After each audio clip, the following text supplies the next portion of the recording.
This is Matt Verboys from La La Land Records, and you've entered the La La Land Lounge on Geekcast Radio.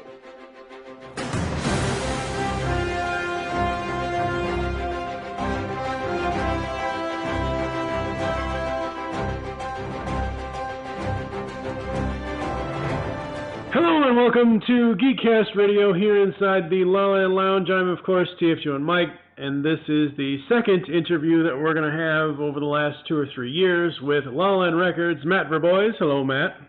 Hello. And MV Gerhard. Hello, MV. How are you? Howdy. How you doing?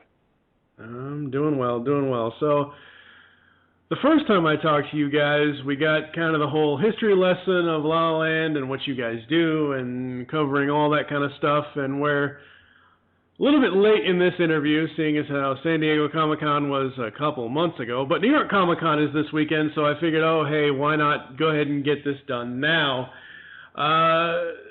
You guys have been firing on all cylinders pretty much since the last time I talked to you guys. I mean, 2014, 15, and even this year, you guys have put out some major stuff. Thank you. You never sleep. Sleep is overrated. You'll sleep when you're dead. That's usually what most people say.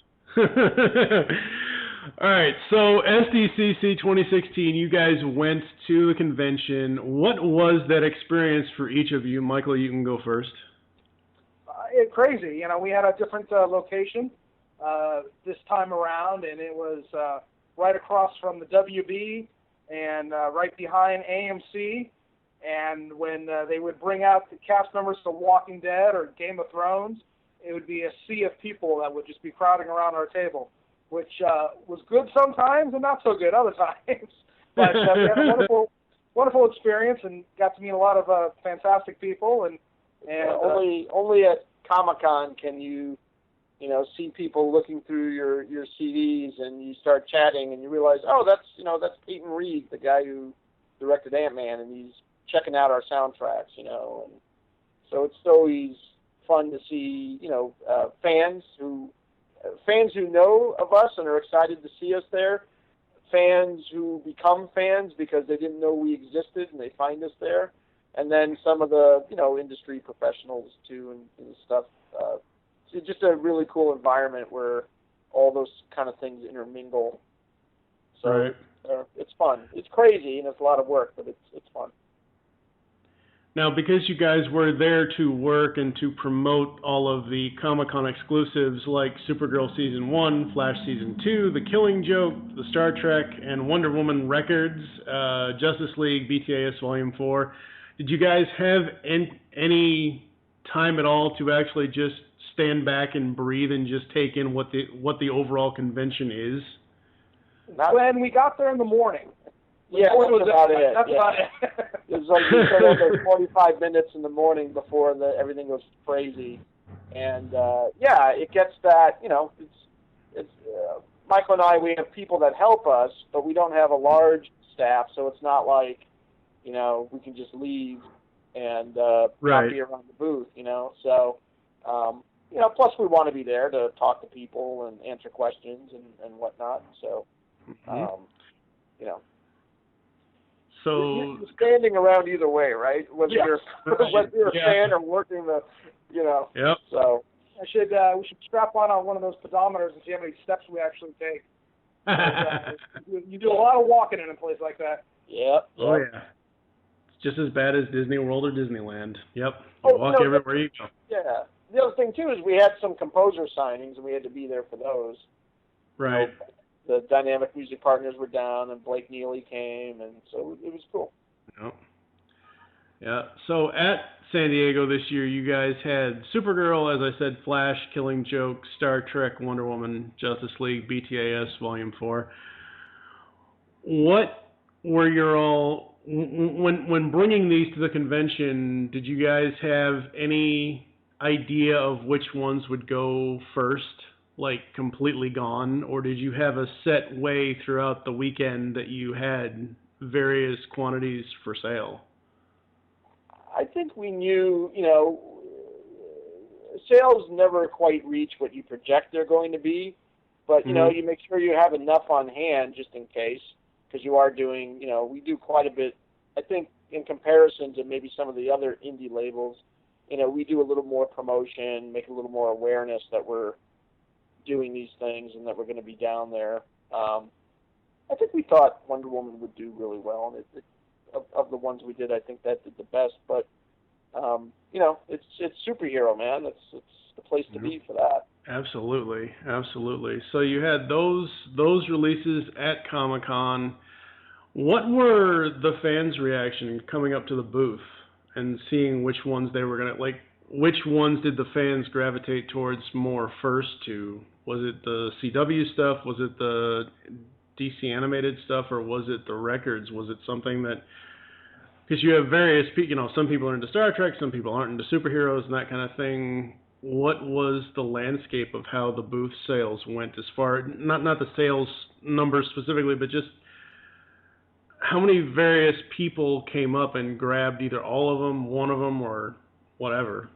Quite a few came up and grabbed them all. They were very excited. My fondest memory has to be this 10-year-old kid with his dad, and he was so excited that the Flash music was available.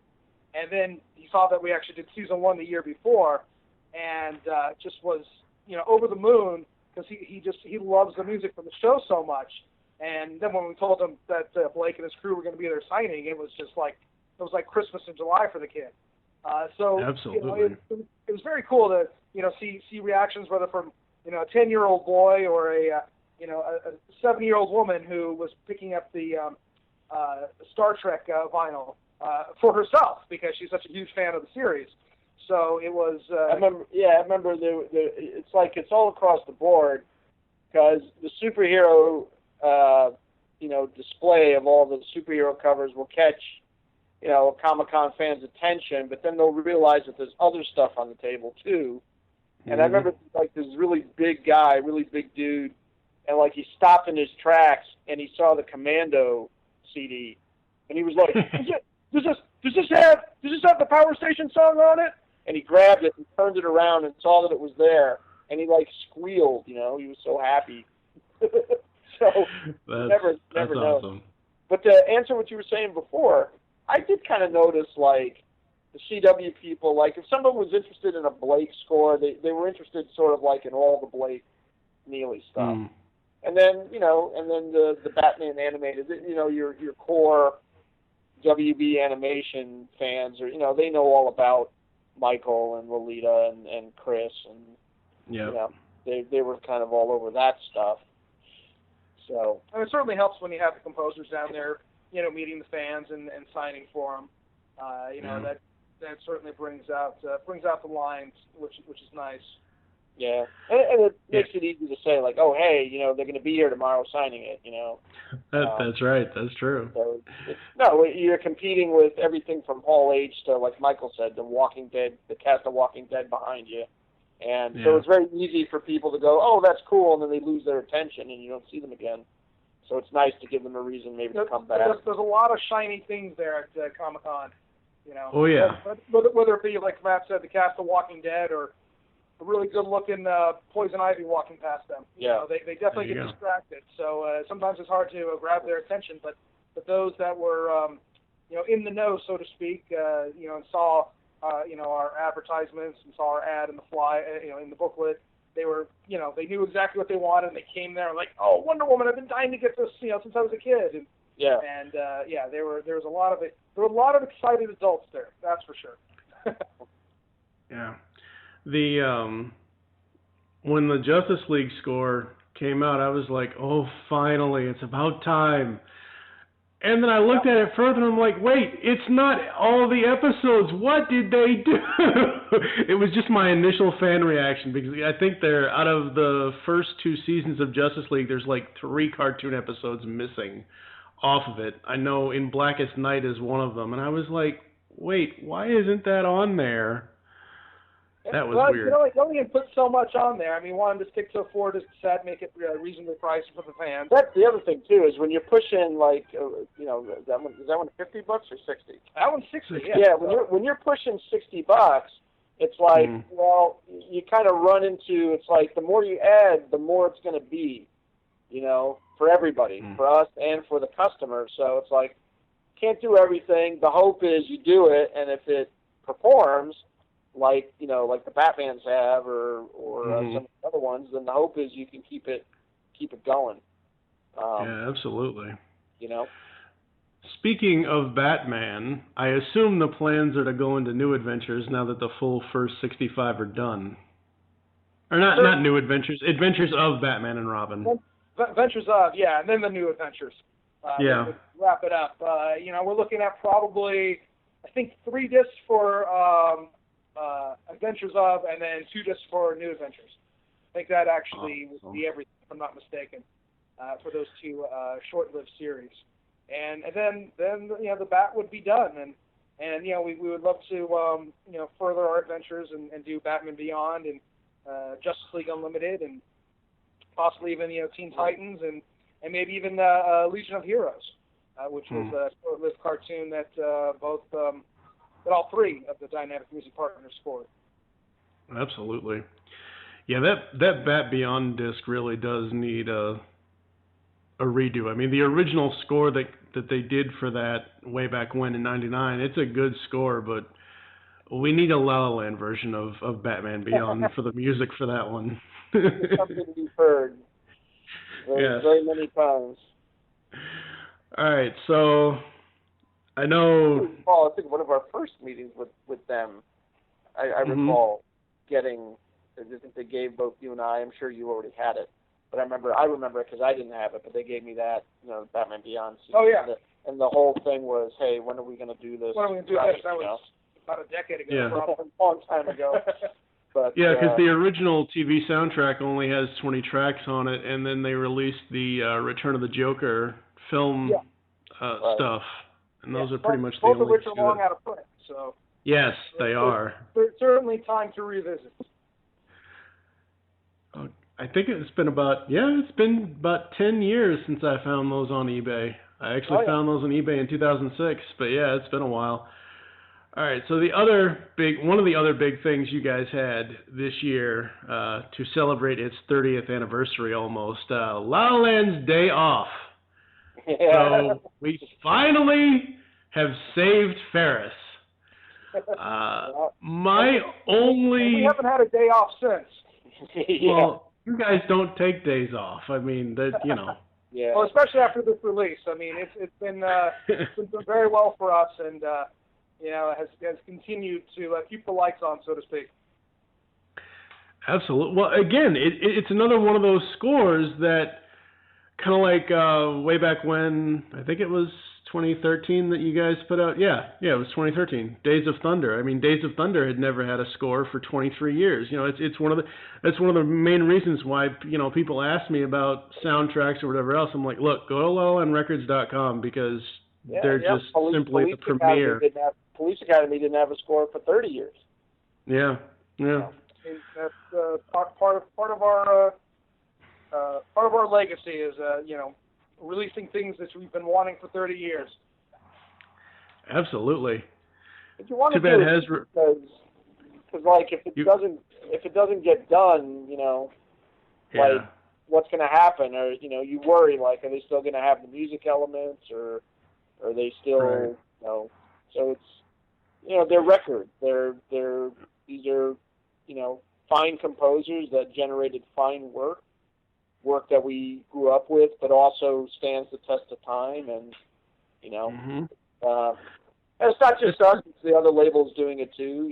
So Michael describes it as kind of a golden age of it's like, this is it. If you're a score fan, this is the time to be collecting, because there's so much good stuff coming out. I mean, whether it's Ferris Bueller or 10 Commandments or Jaws or whatever. A complete RoboCop 3, for God's sake. Yeah. So there you go. Yeah, with Ferris, I saw after a while about people online saying, "Oh, but what happened here? What happened there?" And I remember Matt told me off air that it's basically a licensing thing. And this is what I don't get about certain people that were in the movie or whatever for music is, if it's a 30th anniversary release, you'd think that they'd want to get more exposure for what they had in that. I just don't. specifically the English Beat song, the one where Ferris is running home and it's not there, and I'm like, I just don't get licensors. Well, here's the issue. This was not a reissue. So when you do a reissue, like if you did, I don't know, what's an example of one that we did that had Caddyshack. Caddyshack, perfect example. Or if you're doing something that already had an existing soundtrack that you have to make a deal with the original music company that did that soundtrack, or record label, part of the deal is that usually, sometimes it's different, you have to make, outside arrangements, but usually you're carrying over those songs because you're still sort of just doing the original soundtrack, even though we're adding score elements. It's considered a reissue of an existing soundtrack from the label that has the rights to do that soundtrack. So the songs that, like Lethal Weapon, we were able to carry over a lot of the, some of them, other ones that weren't there, we had to license. In the case of Ferris, every song had to be individually licensed. So it's a big project. And you walk into something like that knowing you probably aren't going to get everything. I mean, we would have loved to have had March of the Swivel Heads, but it's like, at the same token, if we didn't have the Dream Academy instrumental piece when they're in the museum, then we'd be getting people saying, "Oh, how come you don't have, the instrumental piece in the museum?" Basically, it's like this, Mike. Forget it, Mike. It's Hollywood. Yeah, that's. Artist but again, it's one of those things where you guys go to the licensors or whoever has the rights to whatever it is, and you say, okay, we're going to do this because we're wanting to celebrate 30 years since it happened, and this is the first time it's ever happened. You would think that person would be like, yes, I would love to let you do that, and that's what I don't understand is, regardless if it's Hollywood or not.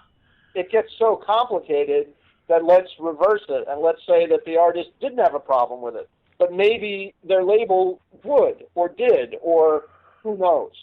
So there's any kind of problem that can stand in the way of getting the track. I think the good news is, at the very least, the ones that we didn't get, you can get elsewhere. The ones that were rare and are still sort of difficult to get, or you couldn't get before, we were lucky enough to get those. And then Irish Storm, which it's been bootlegged, but nobody's had a great sounding, Actually, I don't think his score's even been bootlegged, really. A bunch of it is. A bunch of it's on the one CD I have. Not as much as we have, but there's a bunch of it on there. But it doesn't sound good at all, and it uses wrong takes, and like, for instance, like Star Wars on the bootlegs is like John Williams' Star Wars ripped from the soundtrack of Star Wars, and not the recording they actually did for the movie, which is what we have. We have Ira Newborn's orchestration that they recorded for the movie. So, a lot of stuff on the bootlegs weren't a true representation of what was in the movie, but that's because everybody was scrambling to do their own Ferris soundtrack. There was none, Yeah, that's true. All right, we talked about him before. We got to talk about him again. The legend that is Blake Neely, because this guy has been doing amazing things with the CW TV stuff. He started out with Arrow, and currently, you guys can tell me the actual date, but I saw the image the other day that Season 4's score is coming out later this month. So not Tuesday. October 11th. Tuesday. There you go. But, he had Arrow's Season 1 through 3, Flash Season 1 and 2, Supergirl, Legends. And again, I'd like to get your all's feelings on this. When I got the copies of Flash and Supergirl, one of the things you guys do more than most other music companies in general these days is you will put a lot into the liner notes, and depending on the release, obviously. And in most, if not all, of the Blake Neely scores, he has a little note in the liner notes to the fans or whatever else saying thank you, or giving some sort of behind the scenes of how they assembled it or whatever else. In Flash, he says something along, it's over on my shelf, I'm not going to go get it. He says something along the lines of, we did 14 different hours of, or 23 different hours of Flash, and basically telling the fans that, hey, this is what I think you guys are going to want to hear the most, instead of putting out, those 23 hours of music on a 1 or 2 disc set. And I remember seeing on a lot of your all's, on one of the Facebook things on your all's page was like, oh my God, you mean it's not the whole thing? Why are we even? And I'm just like, it's a best of. Get it to. It's just one of those things where some fans I just don't get. Well, also if they're young, they don't they have no reference to what soundtrack albums usually are. Maybe in some way we've ruined that. Yeah. I mean, in a way, some of our historical releases. I mean, we do try to do the complete scores, but when you're dealing with a television show, particularly one that has a score written for every single episode, you can't put out 23 hours worth of material. No. And you don't even want to listen to 23 hours worth of material. Certainly physically it's a challenge. I mean, I guess if somebody wanted to digitally put up everything they could, but. But even when we were working with Bear McCreary when we were doing the Battlestar Galactica stuff way back in the day, I mean, the idea was to assemble the best album that you can possibly assemble with the best cues and the most requested cues from that season. That's right. You talk about successful albums; those were huge records for us back in the day. I mean, Blake really put a lot of thought into this batch of albums. And created a truly fantastic listen from beginning to end. In particular, my favorite this year would have been Supergirl. What a great listen. I have to say too, I'm a casual fan of these things, but MV, really knows these shows. I'm the kind of person that's there's something playing in the office, and I'm like, man, this is really good. What is this? So it's just sight unseen, Blake really brings, and Supergirl is the one that, pops in my head too, was playing here in the office when we first got, the music from him. And man, this, you could score anything with this. This is really, really heartfelt. It's not the orchestration and the assembly of the music is not, pedestrian really in any way. It's really good music. He's a real talent. And he is. I think obvious. And a great guy too. So. The one question I had about the Supergirl release was, and I actually asked him this on Twitter. I asked Blake Neely this on Twitter. I'm like, on the release, it has the main theme as the last track, and I'm like, can I put it as the first track in my playlist? Because I'm like, wait, why is it the final track? What happened with the arrangement on the disc for that? Because the main theme is the last track on there. Yeah, that's something we wanted to do, and I think it's because it's mostly a lot of it's the pilot, right? It really brings the whole album together at the end, and it's a great way to actually end the album. Oftentimes, a composer will design an album in a way that, maybe the first 4 or 5 tracks really grab you and they're great, and then it kind of peters out as it goes along, and then by the time you're at the end track, you're just like, oh, it's over. But at least now you got something to look forward to, and it really kind of sums up her journey as well as Blake's journey, for that entire season. And if you look at it that way, it's sort of once it's over, it kind of leaves you with a smile on your face. And listening to that fantastic tune. That's true. I guess I'm just so used to hearing the main theme and then the end theme to kind of encapsulate the whole thing. Yeah, and I mean, if you listen to season 2 of Flash, you didn't start the album with the theme at all. So it's, like I said, he was kind of, his goal was to deliver a musical journey of that season, whether it be Flash or Arrow, which really is some fantastic work in season 4. And then, Legends of Tomorrow I thought was just a lot of fun.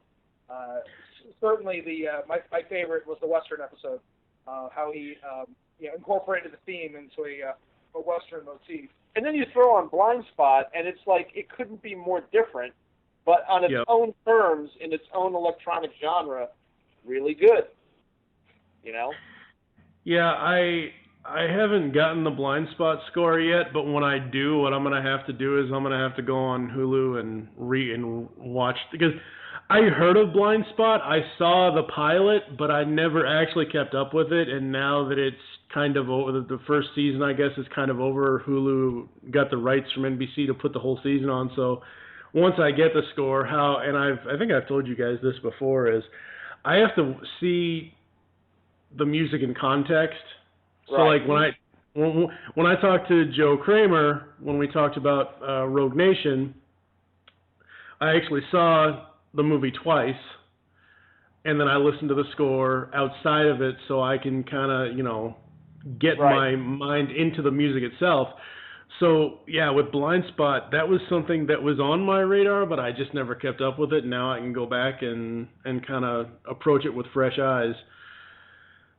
So we're coming up to the end of the year. You guys have had a lot of stuff come out this year. Usually every year, you guys almost one up the year before with releases. So can you tease anything that's coming out this Christmas season? Well, some people sort of already are aware of, in particular. Yeah, we've given hints. I mean, we've said that we have a 3-disc set of the original Wonder Woman TV series coming out. Hopefully, going to get out by Christmas. Yeah, I mean, we're always afraid to say yes. This is what's happening, because we're never 100% sure. There's some Star Trek 50th anniversary related material that we've been speaking about. And we have, I'll say this. For the end of the year, we have, I guess you can say, a bad case of sequelitis. That, are going to make a lot of fans very, very happy. And we'll just leave it at that. Was it just a joke? I wanted to hear specifics. Yeah. Well, like you said, you can't give specifics, but as far as whether we enjoy kind of announcing those things, right after Thanksgiving, and I think people get excited about it too. And absolutely. Those that have paid attention throughout the year will, gather sort of clues but we're excited about what's coming up. Yeah. So are you guys? I saw several teases on Facebook of potentially La La Land being upside down next to a MiG. Is that possible? I hope so. It'd be great. It's certainly a great project. I mean, it would be.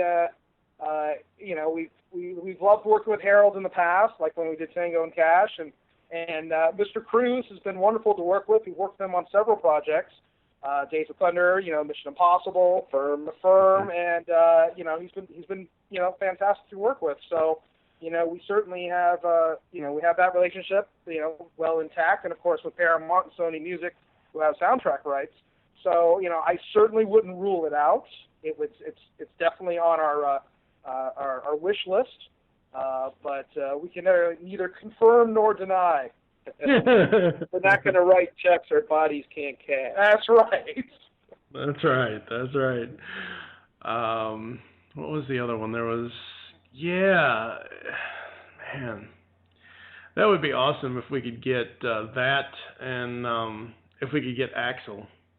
Oh, Beverly Hills Cop, Work with Harold. That would be a dream. Oh yeah, absolutely. That would certainly, fit right in with what we do. Yep. And, you just, you'd never know what's going to happen. Yep, that's true. All right, why don't you give the listeners what's coming up in October? We mentioned that Arrow Season 4 is coming out on the 11th. What else do you guys got going on for October?